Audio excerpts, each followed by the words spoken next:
Amon e Astaroth reconhecem aquele poder. Quem estaria empunhando essa espada?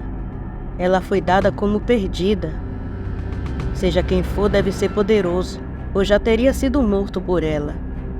Amon falou depois de pensar um pouco. Mas isso muda tudo. Muda as coisas, Marquês Amon. Enfrentar quem empunha a espada não é uma boa ideia. Está recuando, Duque Astaroth. Posso entender isso como um ato de covardia de sua parte. Não diga besteira, Amon.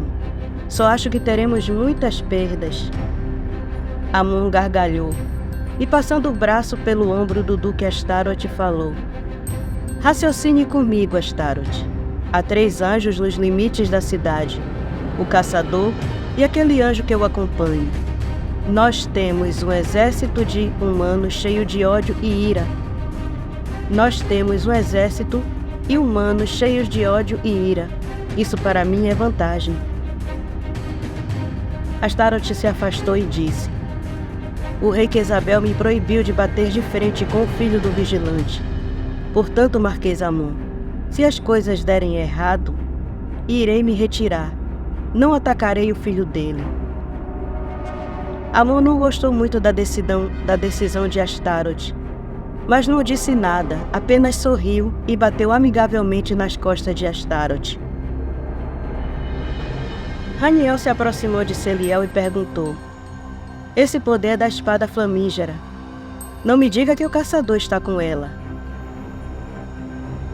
A não ser que ele tenha escondido bem, ele não estava com ela quando saí de lá. Mas agora está. Posso sentir o poder dos dois. Ele está com a espada. Mas talvez não seja de todo ruim. O demônio dentro dele não influencia mais. E é metade de nós. Claro que é vindo de um lado ruim, mas já mostrou que não se corrompe. Rafael falou, expressando sua opinião, sendo favorável a Rui. Anton foi até Rui e perguntou: Como conseguiu essa espada, Rui? Pensei que ela estivesse bem guardada no Convento da Luz. Rui pôs o cinto e colocou a espada na bainha e então respondeu: O padre Thomas mandou me entregar. Os 3 caçadores observavam Anton, se perguntando por que ele estava diferente. Não se aguentando de curiosidade, Matias perguntou: O que aconteceu com você, Anton? Por que está parecendo com o irmão da senhorita Juliana? Rui olhou para Matias e perguntou: De onde conhece a Juliana? Nós a conhecemos quando voltamos da vila costeira Matiase. Ela não saiu de seu lado, cuidou de você, melhor que as enfermeiras. O padre Thomas teve que prometer cuidar de você para que ela aceitasse descansar. Rui sorriu calado, desejando que tudo aquilo acabasse logo para que ele pudesse passear com ela na praça de São Pedro. Matias ainda olhava para Anton esperando uma resposta. Anton então respondeu: Rafael me feriu de forma mortal. Para voltar, eu precisava de uma casca compatível. E o policial Alex, quem diria, era essa casca. Então aquele de antes, ou seja, outro humano compatível, morreu. Eladia perguntou. Não havia outro humano compatível. Aquele era eu, ocultando o meu poder e me parecendo com um humano. Felipe se aproximou e, olhando para Anton, disse: Sinceramente, se fosse meu irmão que fizesse isso comigo, eu realizaria o sonho dele, mesmo estando vivo. Rui olhou para Felipe e disse: Sumiria da vida dele para sempre? Isso é ser humano, Felipe. Mas se lembre que não somos mais humanos comuns. O conhecimento que temos nos faz ser diferente. Vamos para Eshan, onde o pecado da ira faz morada e o exército de um duque infernal o protege. Tire qualquer vestígio de ira ou rancor de seu coração, ou sucumbirá ao poder de amor. Irmãos brigam. Que bom que tudo acabou bem e Anton está aqui. Esse deve ser o foco. Felipe suspirou e respondeu: Eu sei, Rui. Vou tentar seguir seu conselho. Mas se eu não conseguir, não participo da luta. Não quero prejudicar ninguém. Mas Anton é da família e uma coisa assim revolta. Anton observou aquele humano e a sinceridade em seu ressentimento, como se o ataque de Rafael fosse feito a um familiar dele. Tamanha era a consideração que tinha por ele. Ele se aproximou de Felipe e disse: "Obrigado por me considerar dessa forma, mas acho que você não deve participar. Vejo seu coração. Está cheio de ressentimentos por meu irmão. Não desejo vê-lo ser usado por amor. Fique aqui, nos espere no carro do policial. Estaremos de volta quando tudo terminar." Felipe assentiu, concordando, e pegou suas coisas do carro, deixando ele livre para os outros, e ficou no carro de Alex. Matias e Eládia o olharam com compreensão, e depois, olhando para Rui, Matias perguntou: "Você não vem, Rui?" Rui olhou para eles e disse: "Eu vou com Anton. Assim chegarei mais rápido." Os dois concordaram e deram partida no carro, seguindo para Echan. Rui e Anton abriram suas asas e voaram, deixando Felipe abismado com o que viu. Os dois voaram lado a lado, e dessa vez não era com as asas de Chaitán. Anton observava o amigo e irmão e perguntou: "Onde conseguiu essas asas?" "Acho que não vou precisar ler mais o documento na pasta referente a mim. Agora sei o que o padre Thomas temia que eu descobrisse. Sou filho de um vigilante caído, o que começou tudo e levou os irmãos à ruína. Mas ele se manifestou na forma que os árabes o conhecem. Desse jeito se ocultou, enganando a todos. Agora entendo que aquele demônio, no rapaz, na Vila Vincenzo, quis dizer que meu pai viria do próprio inferno reivindicar o filho. Mas ele fez pior, ele se ocultou dentro de mim, para reivindicar meu corpo como casca para ele andar sobre a terra. Você é um Néfilim, só que gerado pelo lado mau. Mas saiba que os planos dele não deram certo, porque sua mãe era pura de alma e de corpo." Rui olhou para ele e sorriu. "Obrigado, irmão. Que bom que Celiel lhe trouxe de volta. Essa luta não teria graça sem você." Os dois riram e se apressaram, e logo chegaram à entrada de Echan, onde Raniel, Rafael e Celiel esperavam. Ao pousar, Celiel perguntou: "Seus amigos caçadores, onde..." Ele parou, vendo que Rui carregava na bainha a espada flamígera. "Como conseguiu essa espada, caçador?" Rui observou o olhar de todos eles e não entendia o porquê daquela preocupação. Então disse: "Eu não entendo por que essa estranheza. Essa espada é uma das armas do Convento da Luz, guardada para ser usada apenas em situações como essa. Padre Thomas disse que só eu poderia empunhá-la por ser..." Anton continuou: "Por ser especial?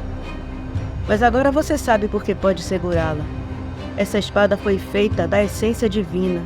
Ela tem poder para matar anjos e demônios." Rui olhou para Anton assustado. Não sabia que empunhava uma arma tão poderosa. Ficou comovido pela confiança que Padre Thomas tinha por ele, a ponto de permitir que alguém como ele empunhasse uma arma tão letal como aquela. Eles esperaram os caçadores amigos de Rui chegarem para iniciarem o ataque. Os 4 anjos desembainharam suas espadas, e estas resplandeceram, iluminando tudo com sua luz. Os caçadores chegaram e ficaram maravilhados com a cena. Eles se aproximaram, cada um carregando um cinto com balas de prata abençoadas, uma espingarda presa às costas e 2 pistolas. Eles se aproximaram e todos olharam para Rui, que não entendeu e perguntou: "O que foi?" Celiel se destacou e respondeu: "Você tem a espada flamígera, caçador. E essa missão é sua. Você nos lidera." Rui respirou fundo e abriu suas asas para a surpresa de Matias e Eládia. Os anjos fizeram o mesmo. Rui caminhou na direção do exército de Astaroth, que observava os movimentos dele, e sentiu que o caçador estava diferente. Rui desembainhou sua espada enquanto caminhava, e esta reagiu a ele, se incendiando por inteira. Os olhos do caçador brilhavam com uma intensidade nunca vista. nem mesmo por Anton, que sempre esteve ao lado dele. Ao passo que caminhava, Rui sentia que algo estava acontecendo. Um poder que ele nunca havia sentido se espalhava por todo o seu corpo. Ao chegar diante do exército de Astaroth, ele parou e falou em voz alta: Duque Astaroth, sei que está me ouvindo. Minha contenda com o Marquês Amon, o pecado da ira. Retire seu exército e liberte a cidade de Eshan. Volte para o abismo. Não impedirei sua partida. Mas se recusar, vou considerar uma declaração de guerra e varrerei seu exército da face da terra. Amon encarou Astaroth, que parecia estar inclinado a aceitar a proposta de Rui. Em seu íntimo, era isso que o Duque Astaroth queria fazer, mas tinha uma dívida com Amon. Ele o havia ajudado a ele e ao general Daemon a derrubar Beorhor do trono do abismo. E agora chegou a hora de pagar a dívida. Ele sabia que estava indo contra as ordens de Quezabel, mas não tinha escolha. Então respondeu para Rui com sua voz gutural e animalesca: Não seja tão arrogante, caçador, só por estar empunhando uma espada poderosa. A cidade de Eshan e todos os seus moradores pertencem ao Marquês Amon. Portanto, eu lhe dou a chance de se retirar. Eu não o impedirei. Como quiser, Duque Astaroth. Rui ergueu sua espada e virou ela com a lâmina para baixo e a cravou no chão. As chamas da espada lamberam o bloqueio de Astaroth, queimando até as cinzas todos os demônios que bloqueavam a entrada de Eshan. E assim ele abriu uma brecha para os anjos e os caçadores. Os 4 anjos voaram através da brecha na barreira de poder de Astaroth, pousando dentro da cidade, e os caçadores seguiram Rui.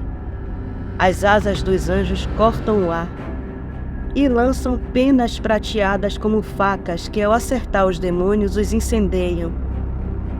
Suas espadas de luz cortam o ar numa dança caótica, se chocando com as espadas dos demônios, espalhando uma energia extraordinária naquele campo de batalha.